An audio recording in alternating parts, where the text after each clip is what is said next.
సము నిన్ను స్వస్థపరచు యెహోవా.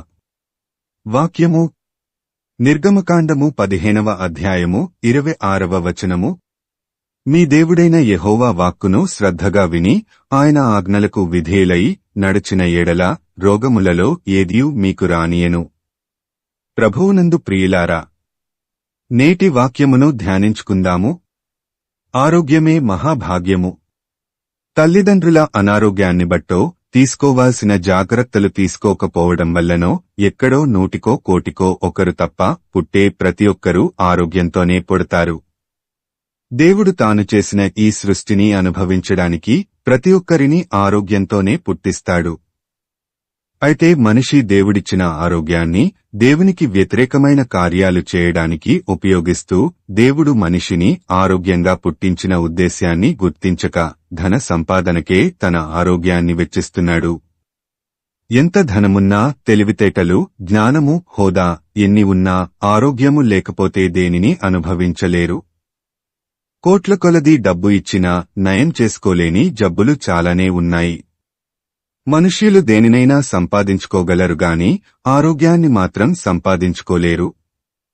చాలామంది డబ్బు దాచిపెట్టుకోవడానికి కారణం భవిష్యత్తులో ఏమైనా రోగాలు వస్తే నయం చేసుకోవడానికి అని చెబుతారు. నిర్గమకాండము 15:26లో నిన్ను స్వస్థపరచు యెహోవాను నేనే అని చెప్పినా జబ్బులు నయం చేసుకోవడానికి డబ్బు మీద ఆధారపడతారు. కాబట్టి ఇంక వారికి దేవునితో పని ఉండదు. ఎంత డబ్బు ఖర్చు చేసినా జబ్బు నయం కాకపోతే అప్పుడు దేవుని దగ్గరకు వస్తారు. శరీరాన్ని ఇచ్చింది దేవుడే కాబట్టి శరీరానికి కావలసిన ఆరోగ్యాన్ని కూడా ఆయనే దయచేస్తాడు. ఇదిగో నేనే దేవుడను, నేను తప్ప వేరొక దేవుడు లేడు. మృతినందించువాడను, బ్రతికించువాడను నేనే, గాయపరచువాడను, స్వస్థపరచువాడను నేనే, నా చేతిలో నుండి విడిపించువాడెవడునూ లేడు. ద్వితీయోపదేశకాండము 32:39. దేవుడు రోగము తెప్పిస్తే దానిని బాగుచేయటం ఏ డాక్టరు వల్ల కాదు. ఆయన చేతిలో నుండి ఎవరూ విడిపించలేరు. ఆరోగ్యమిచ్చిన దేవుడు మనిషిని ఎందుకు రోగాల పాలు చేస్తాడు? ఏ మనిషైనా అనారోగ్యంతో బాధపడుతుంటే దేవుడు చూసి ఆనందిస్తాడా? ఎంతో కష్టపడి ఈ సృష్టిని చేసింది మనిషి కోసమే కదా.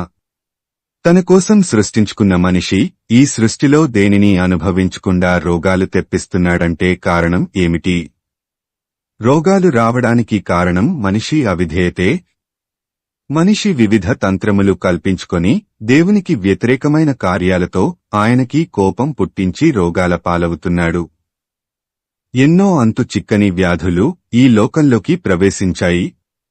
డాక్టర్లు కూడా అది ఏం వ్యాధో అర్థం కాక ఆ రోగానికి ఏదో ఒక పేరు పెట్టి చేతులెత్తేస్తున్నారు.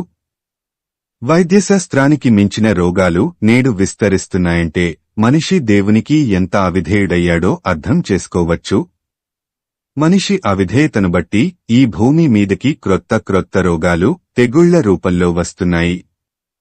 రోగాలు వస్తే డబ్బుతో నయం చేసుకోవచ్చు అన్న భ్రమలో మనిషి డబ్బు సంపాదిస్తున్నాడు. తీరా చూస్తే నయం కాని రోగాలతో డబ్బు ఎందుకు పనికి రాకుండా పోతుంది? మందులతో జబ్బుకి కొంచెం ఉపశమనం కలుగుతుందే తప్ప జబ్బు పూర్తిగా నయం కాదు. దేవునికిష్టమైన జీవితం జీవించకుండా ఏ తెగులు నీ గుడారము సమీపించదు అనే వాక్యం ఇంట్లో తగిలించుకున్నా రోగాన్ని రానియకుండా ఆపలేరు. రోగం రాకుండా చేయగలిగేది, వచ్చిన రోగాన్ని స్వస్థపరచగలిగేది దేవుడొక్కడే. ప్రార్థించుకుందాము. ప్రభువా, ఈ లోకంలో మేము డబ్బు మీద ఆధారపడి జబ్బులు తెచ్చుకోకుండా నీ మీద ఆధారపడి నీ కాపుదలలో ఆరోగ్యంగా జీవించే కృప దయచేయమని యేసయ్య నామమున ప్రార్థించుచున్నాము తండ్రి. ఆమేన్.